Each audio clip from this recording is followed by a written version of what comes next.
எதுல நிலை நிற்கணுமோ உன்னுடைய வாழ்க்கையில நீ என்னுடைய வார்த்தையின்படி நிலை நின்றால் நீ மீட்கப்படுவாய், ரட்சிக்கப்படுவாய். இப்ப வார்த்தையில நிலை நில்லுன்னு சொல்றார். இப்ப இதுல 1008 வார்த்தை இருக்குது. எந்த வார்த்தையில நான் நிலை நிற்கிறது? குறிப்பா ஒரு 4 வார்த்தை இல்ல 5 வார்த்தை இல்ல 10 வார்த்தை உனக்கு பிடித்த வார்த்தையை எடுத்துக்கோ.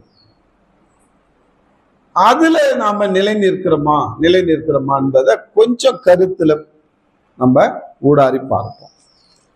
அதனால இன்னைக்கு எல்லா வார்த்தையுமே நீ காத்துல பறக்க விட்டுட்டு இருக்காரு. பாண்டுடைய வார்த்தையில நீ நிலைத்திருந்தால் உனக்கு எல்லாம் கிடைக்கின்றார்.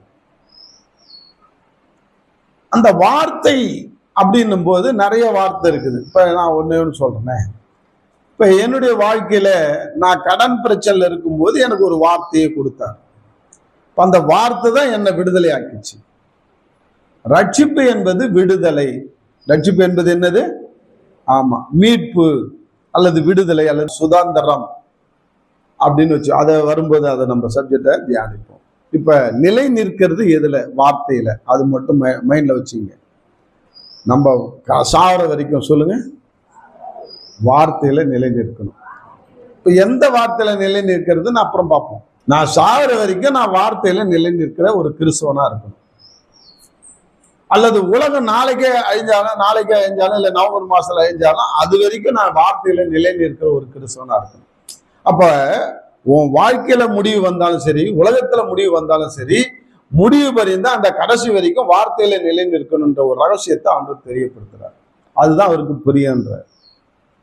அப்ப எந்த வார்த்தையில நிலை நிற்கிறது? இப்ப அதுதான் இப்ப டிராபேக்க. நம்ம எல்லாத்தையும் விட்டுட்டு உட்காந்து கிடக்கிறோம். வார்த்தையை நல்லா ரிசீவ் பண்றோம், எல்லாம் கேட்கிறோம், எல்லா வார்த்தையும் கோட்டை விட்டுட்டு உட்காந்து கிடக்கிறோம். அந்த மாதிரி இல்லாம கொஞ்சம் உஷாரா இருக்கு.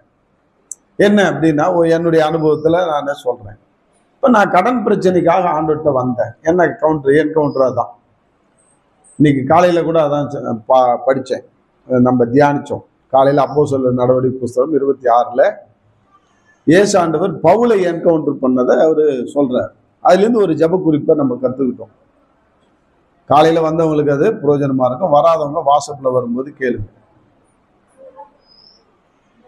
பவுல் என்ன செய்யறாருன்னா, ஏன் நான் அவனை என்கவுண்டர் பண்ணேன், அதாவது ஏன் அவனுக்கு தரிசனமான, ஏன் அவனை சந்தித்தேன் அப்படின்னாக்கா 2 காரியத்துக்காக தான். ஒண்ணு அவன் சாட்சியா இருக்கணும், இன்னொன்னு ஊழியம் செய்யணும். சொல்லுங்க, ஊழியம் செய்யணும். இப்ப என்னைய ஆண்டவர் சந்தித்ததனுடைய நோக்கம் என்ன? என்னைய ஆண்டவர் சந்தித்ததனுடைய நோக்கம் என்ன? ஒண்ணு சாட்சியாரு, இன்னொன்னு ஊழியம் செய். ஒண்ணு சாட்சியாரு, இன்னொன்னு ஊழியம் செய். இந்த 2 காரியம் தான். இதுக்காக தான் நீ சாட்சியா இருந்தாலே ஊழியம் செய்யறன்னு அர்த்தம். சாட்சி பகிர்ந்தாலே, நீ யாருக்காவது சாட்சி சொன்ன, இப்போ உன்னை ஆண்டவர் சந்தித்ததனுடைய சாட்சி, வேற ஒண்ணும் கிடையாது. பெரிய மலையெல்லாம் கிடையாது. என்னை இப்படி சந்திச்சார், நான் இப்படி போயிட்டு கிடந்தேன், இல்ல வியாதியில கிடந்தேன், இப்படி கடன்ல கிடந்தேன், இப்படி பாவத்தில் கிடந்தேன், என்னை இயேசுன்னு ஒருத்தர் வந்து என்னை சந்திச்சாரு, அதனால நான் இப்ப மீட்கப்பட்டேன், என் வாழ்க்கையை மாறியது. இதுதான் சாட்சி. இந்த சாட்சியை நீ அடுத்தவங்கிட்ட சொன்னாலே நீ ஊழியம் செய்யறன்னு அர்த்தம். ஊழியம் என்பது இந்த மைக்கை பிடிச்சிட்டு பேசுறது, இங்க இருந்து பேசுறது, அல்லது போய் 10 சபையை சாப்பிட்டு இருக்கிறது, அதுதான் ஊழியம் கிடையாது. அது ஊழியம் கிடையாதுன்னு நான் சொல்லல. அது ஊழியம், அது மட்டும் ஊழியம் கிடையாது. நீ 4 பேருக்கு சாட்சி சொன்னாலே அதுவும் ஊழியம் தான்ற, வேற ஒண்ணும் இல்லை. அப்ப பவுலை ஆண்டவர் சந்தித்தது சபையை ஸ்தாபிக்க அல்ல. நான் எப்ப சந்தித்தனோ அந்த சந்தித்ததின் அந்த காரியத்தையும், அடுத்தது அவனுக்கு நான் காண்பித்த காரியத்தையும் அடுத்தவங்களுக்கு அவன் போய் சொன்னான் பாரு, அதுதான்டா ஊழியம்ன்ற. அதுக்குதான் அவனுக்கு தெரிஞ்சுக்கிட்டேன்ற. அதனால ஆண்டவர் நம்மளை முகமுகமாய் பார்த்த ஒரு காரியம், நம்மளை மீட்ட ஒரு காரியம், அது ஒரு காரியம். இன்னொன்னு, ஆண்டவர் நமக்கு சொல்லி கொடுக்கிற காரியத்தை போய் சொல்றது, அது ஒரு ஊழியம். இன்னைக்கு எனக்கு உலகம் முழுவதும் எனக்கு ஆண்டவர் சொல்லி கொடுத்த காரியம், என்ன மீட்ட காரியத்தை உலகம் முழுவதும் சொல்லும் போது அநேகருக்கு அது ஆசீர்வாதமா இருக்கு. அநேகர் அதுல மீட்கப்படுறாங்க. அதனால இன்னைக்கு உண்மையிலே சொல்றேன், அது எனக்கு நான் பெருமைக்கெல்லாம் சொல்றேன், ரொம்ப தாழ்த்தி சொல்றேன். இன்னமும் நான் அதுக்காக அழுது ஜெபம் பண்றேன். என்ன அப்படின்னா, முந்தா நேத்து ஒரு போன் வந்தது. எங்கேயோ தான் நான் இருக்கும்போது. அப்ப நான் பெங்களூர்ல இருந்து பேசுறேன், பீட்டர்ன்றவர் பேசுறேன். நாங்க ஒரு டிவி சேனல் நடத்துறோம், லைவ் டிவி ஏதோ சொன்னார். லைவ் டிவியா, லைவ் டிவி ஏதோ லைவ் டிவி நடத்துறோம் நாங்க பெங்களூர்ல. உங்க செய்தி யூடியூப்ல நாங்க பார்த்தோம், ரொம்ப பிரயோஜனமா இருக்குது. அது எங்க டிவியில அதை வந்து நாங்க ஒளிபரப்பலாமா அப்படின்னு பர்மிஷன் கேட்கிறேன். அதே போலதான் 5 வருஷத்துக்கு முன்னாடி 2000 ஒருத்தர் கேட்டார். ஒரு பெரிய டாக்டர், மருத்துவர், அவர் ஆபரேஷன் பண்ற டாக்டர், கனடாவில் வேலை செய்யறாரு. அவரு அந்த மாதிரி யூடியூப்ல பார்த்துட்டு எனக்கு ரொம்ப பிரயோஜனமா வந்து, நாங்க ஒரு ரேடியோ ஸ்டேஷன் நடத்துறோம், அந்த ரேடியோ ஸ்டேஷன்ல நீங்க வந்து அந்த வார்த்தையை வந்து நாங்க ஒளிபரப்புறதுக்கு பர்மிஷன் கொடுக்கணும்னாரு.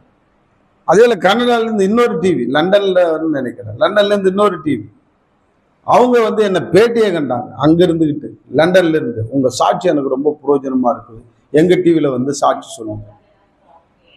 அப்ப சாட்சி சொல்வது என்பது ஒரு ஊழியம். ஆண்டவர் எனக்கு செய்த நன்மைகளை, எனக்கு கற்றுக் கொடுத்த நன்மைகளை, எனக்கு கற்றுக் கொடுத்த சத்தியத்தை அடுத்தவர்களுக்கு நான் பகிர்ந்து கொள்வதுதான் ஊழியம். அதுதான் செஞ்சிட்டு இருக்கிறேன். நான் கடன் பிரச்சனைல இருக்கிறேன். அந்த கடன் பிரச்சனைல இருந்ததுனால அந்த கடன்ல இருந்து நான் விடுதலை ஆகிறதுக்கு என்ன வழின்னு ஆண்டவர்கிட்ட நான் கேட்கும் போது ஆண்டவர் ஒரு வழியை சொல்லி கொடுக்கிறார். மத்தேயு 6:33 அந்த வழி. முதலாவது தேவனுடைய ராஜ்யத்தையும் அவருடைய நீதியும் தேடு, அப்பொழுது இவைகள் எல்லாம் உனக்கு கூட கொடுக்கப்படும். அது எல்லாருக்கும் தெரிஞ்ச வசனம் தான். ஆனா யார் விடுதலை பார்த்தா, யாரு கூட கிடைச்சது, யாரு கூட பெற்றுக்கொண்டான்னா கிடையாது. ஏன்னா அந்த வசனத்துல மறைந்து கிடக்கிற ரகசியத்தை அல்லது வசனத்தை அவர்கள் புரிந்து கொள்வதற்கு மனசு இல்லை அல்லது அறிவில்லை. அதான் சொல்லுவேன். நான் உட்கார்ந்து ஆண்டவர்கிட்ட அழுதேன், என்ன ஆண்டவரே எப்ப நீங்க கூட கொடுப்பீங்க? அப்பதான் ஆண்டவர் வந்து ராஜ்யத்தையும் நீதியும் தேடு. இப்ப நான் திரும்பியும் சொல்றேன், 2.5 வருஷமா உன் ராஜ்யத்தை தானே தேடுறேன், உன் கோயிலுக்கு தானே வரேன். இன்னைக்கு எத்தனை பேர் மனசுல அப்படிப்பட்ட ஒரு ஏக்கம் இருக்குது? இயேசுவை தான் நான் ஏற்றுக்கொண்டு இருக்கிறேன், 10 வருஷமா ஆண்டவருடைய ஆலயத்துக்கு தான் வரேன், எனக்கு ஏன் இன்னும் விடுதலையே இல்லை? என் பிரச்சனை ஏன் தீரவே இல்லை? ஏன் என் வாழ்க்கையில என் துக்கத்துக்கு ஒரு முடிவே இல்லாம இருக்கு? ஏக்கம் இருக்குதா இல்லையா? அப்ப அவங்க இன்னும் கண்டுபிடிக்கல. எதை கண்டுபிடிக்கல? ரகசியத்தை. அப்ப இந்த ரகசியத்தை நான் கண்டுபிடிச்சு சொல்லும் போது அவங்களுக்கு அது ஆசீர்வாதமா இருக்கு. அப்பதான் எனக்கு ஆண்டவர் சொல்லி கொடுத்தாரு, இன்னும் படி, அதை படினார், திரும்ப படினார். முதலாவது அப்படின்னு படிக்கும் போது தான் நிறுத்தினார். நிறுத்துன்னு சொன்ன உடனே என்ன, ஏன் நிறுத்த சொல்றீங்கன்னா அதுக்கு என்ன அர்த்தம்? ஃபர்ஸ்ட் அப்படின்னு ஆங்கிலம், அது அர்த்தம் கிடையாது. அதுக்கு என்ன அர்த்தம் பாரு. ஒவ்வொரு வார்த்தைக்கும் அர்த்தத்தை நீ ஆழமாய் நோண்டும் போது பல ரகசியங்கள் தெரியும். முடிவு அப்படின்னாக்கா இன்னைக்கு காலையில உட்காந்து அதுதான் 3:30 மணிக்கு அதை நோண்டுறேன். முடிவுன்னா என்ன?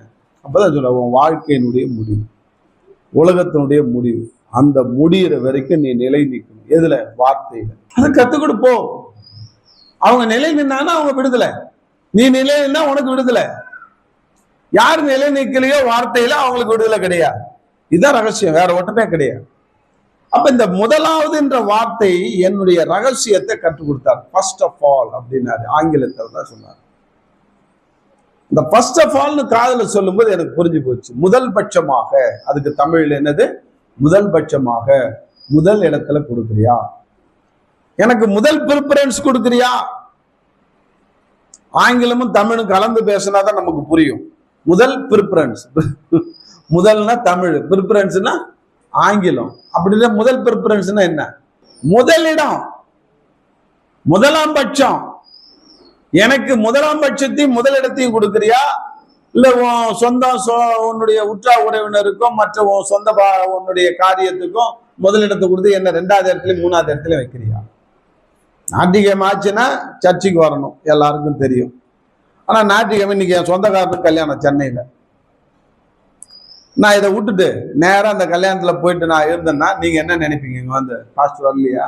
எங்க கல்யாணத்துக்கு? அவட பாவி, ஊழியத்தை விட கல்யாணம் முக்கியமா இருந்தாலுக்கு. இங்க நான் ஒரு மெசேஜ் கொடுப்பாருன்னு காத்துட்டு வந்தோம், கடைசியில ஒரு கல்யாணத்துக்கு போயிட்டு கூத்தடிச்சு வர்றாரு. சொல்லியே சொல்ல மாட்டியா?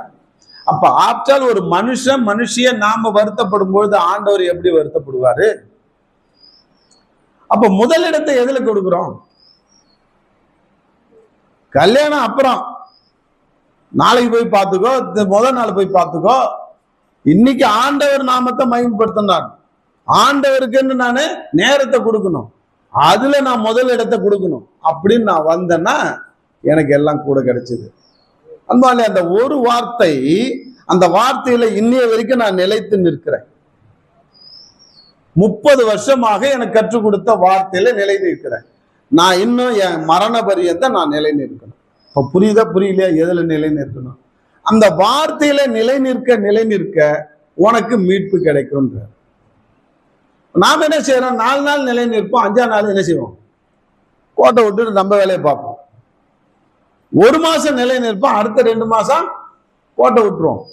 இந்த மாசம் கரெக்டா சர்ச்சுக்கு வந்துட்டேன்னு வச்சுக்கோ, ஞாயிற்றுக்கிழமை, அடுத்த மாசம் சோதனைக்கா சொந்த தம்பிக்காரன் கல்யாணம் வச்சிருவோம் பொண்ணுக்கு பையனுக்கு.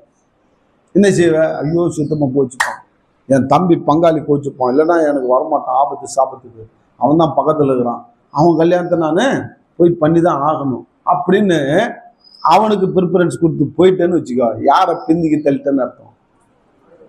ஆண்டவரை பிந்திக்கு தள்ளிட்டேன். அதனால இன்னைக்கு அதுல நிலை நிற்க முடியல நம்மளால. அந்த வார்த்தையில நிலை நிற்கிறோமா? உண்மையிலே ஒரு நாடகம் ஒன்று போட்டாங்க, எனக்கு இன்னும் அது மறக்க முடியல. ஒரு தம்பி, நல்ல பக்தியான தம்பி, நல்லா ஜெபிப்பான். ஆண்டவர் நேரா வந்துட்டார், அவன் ஜெபத்தை கேட்டு. ஆண்டவர் வந்த உடனே, தம்பி என்னப்பா, அப்படியே ஆண்டவர்கிட்ட அப்படியே ஆளுலாயிட்டு ஒண்ணுமே புரியல. ஐயோ வாங்க ஆண்டவரே, வந்து உட்காருங்க ஆண்டவரே, சேரை போட்டார். ஒரே சேர், அவன் வீட்டுல இருந்தது ஒரே சேர் தான், அவன் வீட்டுல இருந்தது ஒரே சேர் தான். உட்காந்து அப்படி பாதத்துல உட்காந்துக்கிட்டு ஆண்டவர்கிட்ட ஆளு உழவுறாரு, பேசுறாரு, அப்படி பேசுறாரு. பேசி கீசி முடிச்ச உடனே திடீர்னு கதவை யாரோ தட்டுறான். தட்டுறது பார்த்தாக்கா நிற்கிறார். தம்பி இந்த பக்கம் வந்தேன், அப்படியே உன்னை பார்த்துட்டு போலான்னு வந்தேன். ஐயோ வாங்க வாங்க வாங்கன்னு உள்ளட்டு இருந்தார். இங்க வந்து ஆண்டவரே முதலமைச்சர் இருக்கிறார், கொஞ்சம் அப்படி இல்லை, அவர் உட்கார வச்சிடறாரு அப்படின்னு உடனே இவரு உட்கார வச்சிட்டார். இவர்கிட்ட உட்காந்து 5 நிமிஷம் பேசிக்கிட்டே இருக்கிறார். திடீர்னு நடிகர் கதவை தட்டுறாரு. ஷூட்டிங் வந்தேன், இங்க வந்தேன் அப்படின்னு. ஐயோ வாங்க தலைவர், எங்க தலைவர் வந்துட்டாரு, கொஞ்சம் அப்படி ஓரமா உட்காருங்க அப்படின்னு சொல்லிட்டு அவரை உட்கார வச்சு பேசுறாரு. கடைசியா 3ஆவது இடத்துல யார் நிக்கிறா? ஏசு நிக்கிறார். நான் புறப்படுறேன் அப்படின்னு சொல்லிட்டேன். இல்ல இன்னும் கொஞ்சம் நேரம் பேசுங்க அப்படின்னு சொல்லிட்டு இருக்கும்போது நேரா இப்ப கிரிக்கெட் பிளேயர் யாரும் பேராது சொல்லுங்க, இன்னைக்கு இருக்கிறவன் எவனோ ஒருத்தன் வந்துட்டான். அவன் கதவை தட்டுறான். ஐயோ டோனி வந்துட்டாரு அப்படின்னுட்டு இங்க வந்து விஜய் கொஞ்சம் அப்படி உட்காருங்க, எங்க டோனி கிட்ட பேசிட்டு வந்துடுறேன்ட்டாரு. இப்ப விஜய் அண்ணாண்ட போயிட்டாரு, இப்ப யார் டோனி வந்துட்டாரு. இப்ப பாருங்க என்னன்னா, இப்ப ஏசு எங்க நிக்கிறாரு? அதாத்துரு. இவரு டைம் ஆகுது நான் போயிட்டு வரேன்ட்டு டோனி போயிட்டாரு, நடிகர் போயிட்டாரு, எல்லாம் போயிட்டாங்க. கடைசி வரைக்கும் நிக்கிறவர் யாரு? ஏசுனார் தான். எல்லாம் போனோன்னு ஒரு வெறிச்சோறு போயிடுச்சு. இவர் மட்டும் போகாம நின்னாரு. ஆண்டவரே என்னை மன்னிச்சிருங்க. எல்லாரும் இன்னைக்கு என்ன போயிடும். அதெல்லாம் பாருங்க, 3 இதுவும் என்னன்னா, 1 அரசியல்வாதி, 2 சினிமாவுக்கு முக்கியத்துவம் கொடுக்குறோம், 3 கேமுக்கு விளையாட்டுக்கு முக்கியத்துவம் கொடுக்குறோம். இப்படி விளையாட்டு, அரசியல், சினிமா எல்லாத்துக்கும் முக்கியத்துவம் கொடுத்து யாரா பின்னுக்கு தள்ளிடுறோம்? ஆண்டவரை பின்னுக்கு தள்ளிடுறோம். நான் உண்மையிலே எனக்கு வேதனையா இருக்கு. ஏன் இங்க இருக்கிற அத்தனை பேர்லயும் ஞாயிற்றுக்கிழமை சர்ச்சுக்கு வரோம், திங்கக்கிழமையிலேருந்து வெள்ளிக்கிழமை வரைக்கும் இல்ல சனிக்கிழமை வரைக்கும் வீட்டுல போயிட்டு சினிமா படமா பார்க்கணும். சூப்பர்ரா, 2 மணி நேரம் சிவாஜி படத்தை பார்த்துன்னு இருக்கிறேன், இல்ல கிரிக்கெட்டை பார்த்துன்னு இருக்கிறேன், இல்ல அரசியலை பார்த்து அரசியல்வாதிகளுடைய காரியத்தை காக்கிறேன். இப்ப யார பின்னுக்கு தள்ளுகிறோம்? யார முன்னால வைக்கிறோம்? அன்பாலே சினிமாவை முன்னால வைக்கிற, சினிமா நடிகர்ல முன்னால வைக்கிற, கிரிக்கெட் பிளேயரை முன்னால வைக்கிற, இயேசு பின்னால தள்ளுற, அரசியல்வாதியை முன்னால வைக்கிற, இயேசு பின்னால தள்ளுற. அன்பாலே இன்னைக்கு அந்த அவல நிலைமை மாறணும். முதலாவது என்னக்கா அர்த்தம் என்ன? இன்னைக்கு ஏன் குறைவுபட்டு இருக்கிற? இன்னைக்கு ஏன் நமக்கு நிம்மதி இல்லை? எனக்கு ஏன் சமாதானம் இல்லை? என் குடும்பத்துல இப்படி ஏன் குழப்பம்? என் குடும்பத்துல ஏன் ஒரு ஆசீர்வாதம் இல்லை? என் குடும்பத்துல எல்லாமே குறைவுபட்டு இருக்கு. என்ன காரணம்னா, முதல் வைக்க வேண்டியவரை முதல வைக்க தெரியவில்லை.